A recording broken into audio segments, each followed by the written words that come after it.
Абай Құнанбаев сазгер, ұлы ұстаз, саясаткер, философ екенін бәріміз де білеміз. Абай Құнанбаев 45 сөз жазып, оның ішінде қазақ халқын білімге, оқуға, ғылымға шақырды. Әрбір қазақ халқының қазақ жастарын соның ішінде орысша оқуға шақырды. Және 45 сөзінің ішінде ол бәрін қағаз бетіне түсірсем де болады. Бұл жазғанымды келешек ұрпақ оқыса оқыр, оқымаса өз жазғаным өзімде деп барлық ойын ақ қағаздың бетіне түсіріп отырды. Енді осы 45 қара сөздің ішінде мен сіздерге 3-ші қара сөзді айтып берейін. Қазақтың бір-біріне қаскүнем болмағанының, бірінің тілеуін бірі тілеспейтұғының, рас сөзінің аз болатұғының, қызметке таласқыш болатұғының және жалқау болатұғының себебі не деп ойлайсыздар? Хамма ғаламға данышпаңдар, ол әуелде айтып кеткен. Әрбір жалқау кісі қорқақ, қайратсыз келеді. Әрбір қайратсыз адам мақтаншақ келеді. Әрбір мақтаншақ арсыз надан келеді. Әрбір арсыз надан кісі ол арсыз жалқаудан сұрамсақ өзі тойымсыз және өнерсіз, ешбір достығы жоқ жандар шығады. Мұның бәрі төрт аяқты малды көбейтемнен басқа ойларында ештеңе болмады. Елге өнер, ғылым әкелем деп ойласа, олай болмас еді.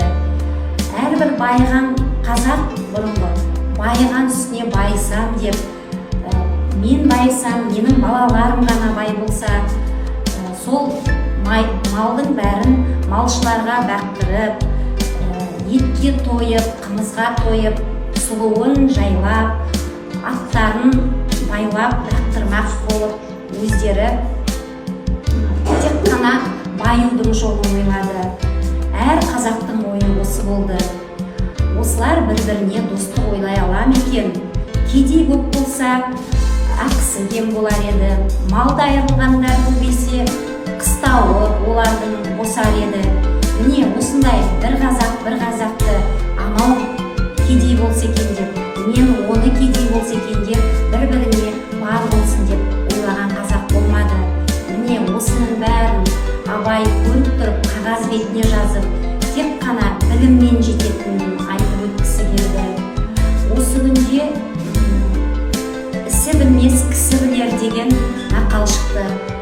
Оның мағынасына терең үңілетін болсақ, қазір ісіңнің сөйлігінен жетпейсің, кісіңнің айласымен, амалымен жетерсің деген мағынаға келдіреді.